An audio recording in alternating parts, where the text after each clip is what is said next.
Welcome back to the Leadership Match. In the next few minutes, we're going to uncover one idea, one lesson, and one action that can help leaders grow.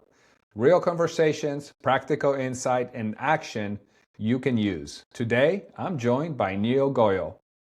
Neal, when you look at leadership today, where do you see the biggest mismatch between people, roles, and expectations? I think when you think of expectations, the expectation of every human being that's on a team has gone up exponentially just in the past 12 to 18 months, right?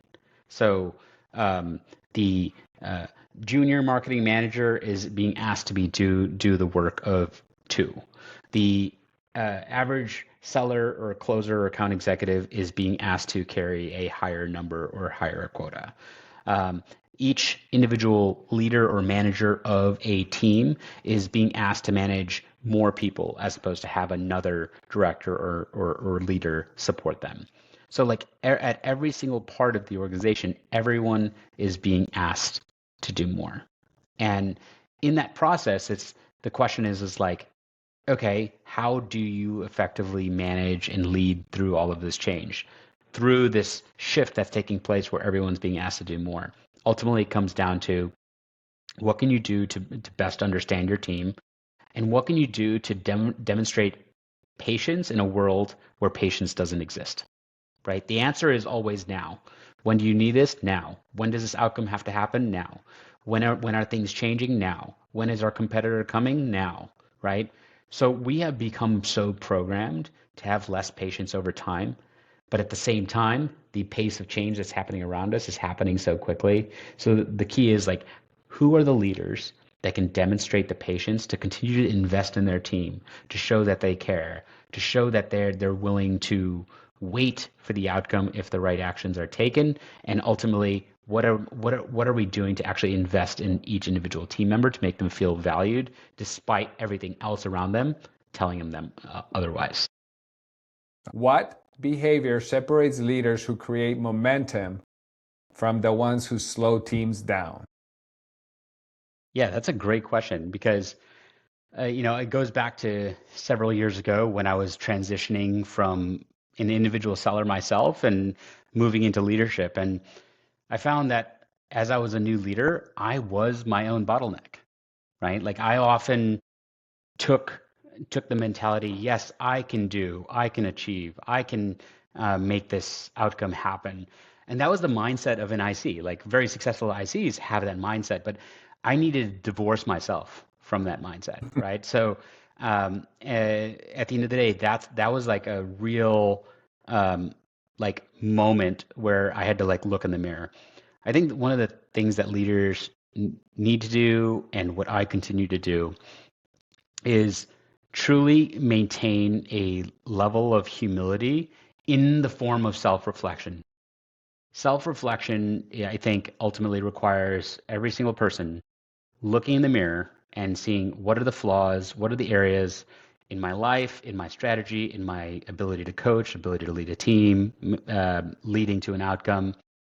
We can see on paper these like great revenue numbers or great performance, or we hit our KPIs. But at the end of the day, there's other factors that genuinely matter that are often can ultimately become a challenge in an organization. And ultimately, the leaders that are able to, despite things going really well, be self-reflective in that moment, really try to uncover flaws in their existing process, which we all have them, and no matter how seasoned, are the ones that are ultimately going to be able to weather what is a continually changing environment and landscape. Absolutely.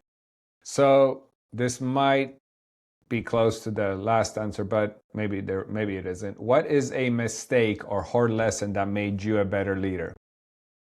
Yeah, I think the hard lesson was the just because revenue outcomes and KPIs are being achieved doesn't mean that that's the full picture.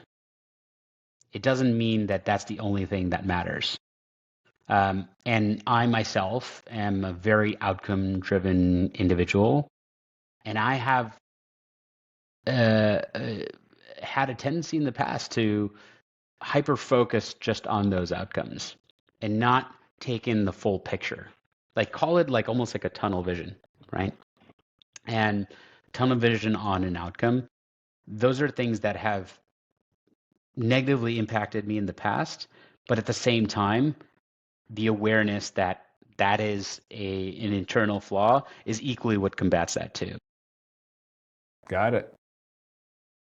I think a lot of people are guilty of that.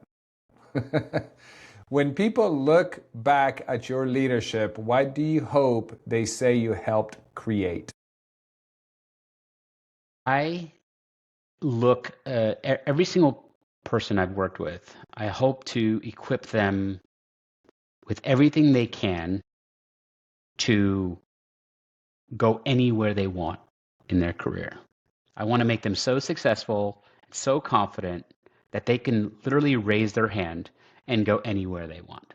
But then in that process, I want to give them every reason not to, right?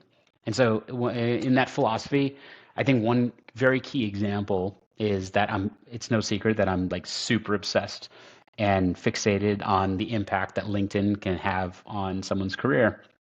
And so as a part of my go-to-market motion, every single seller and go-to-market individual and contributor, I hope to help them develop a personal brand on LinkedIn that in the name of building pipeline, driving attention to the organization that we're looking to drive an outcome for, representing the brand, building customer trust, building pipeline, like driving outcomes. Like that's the whole purpose why I'm helping every single one of our go-to-market team members invest in LinkedIn, right?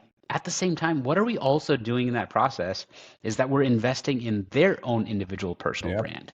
Because at the end of the day, the personal brand, the audience, the reputation, that's something that will follow you wherever you go. And I recognize that by helping that individual build a presence on LinkedIn, yes, I'm helping the short-term goals of driving revenue and pipeline, but ultimately it's also equipping them to raise their hand and go anywhere they want, right? So for me, I hope every single person that has ever worked with me sees that everything I do is to invest in them. My intent is always in the right place. My care it comes from the deepest of my heart. I want to see everyone around me succeed. It really comes from a place of being so grateful on anybody that gives me the opportunity to work with them and support them. I want to exchange that back and give that right back. And the way I do that is by investing in them, showing them that I care. Listen, I am far from a perfect leader. There's plenty of flaws I think we can probably identify. But at the end of the day, if there's one thing that never goes away is the care I have for the individual team members. And I think everyone that has ever worked with me would say that exact same thing. I love it. Really do. And guess what? Even if they do go somewhere else, and maybe they don't make more money, if they're not treated the way they were treated by you, they'll be back. They will. And I know that because I've had people that have done that and they came back. What is one book, person, habit, or idea you would match with every leader listening? Yeah. I absolutely love the book, The Challenger Sale. The Challenger Sale is a book that has multiple purposes. I think in its traditional sense, it's viewed as a sales and sales leadership book. But the book can have so many different angles in which you can study it that it's not just reserved for the sales profession, but for really all leaders. And why that is the Challenger Sale identifies different personas of people on your team, right? Different types of ways that they operate, of the behaviors that they have, performance, the way they go about achieving performance. And it kind of gives these different characters and personas for each one of them. And it really gives a good insight on like, what are the actual like strengths of these personas that gives insight into the leader of what they should lean into and accelerate and double down on. At the same time, it gives a great insight on like what are some of the drawbacks of those personas as well that you should coach towards, right? So Challenger Sale, amazing book. It's an amazing book for individual sellers. It's an amazing book for sales leaders. It's an amazing book for all leaders that are running any sort of team, because it just really gives you the opportunity to understand the different personas that can exist on a team, which is really tough to often conceptualize and coach towards. But this does a fantastic job in doing so. That's awesome. Thank you, Neal. Leadership is built one conversation, one connection, and one action at a time. Thanks for listening to the Leadership Match. I'm your host, Martin Rowinski. And if this conversation gave you one idea to act on, subscribe, and the action, share it with another leader. Don't be selfish. And I'll see you in the next match. Thanks, Neal. Thanks so much, Martin. Great being here. Awesome.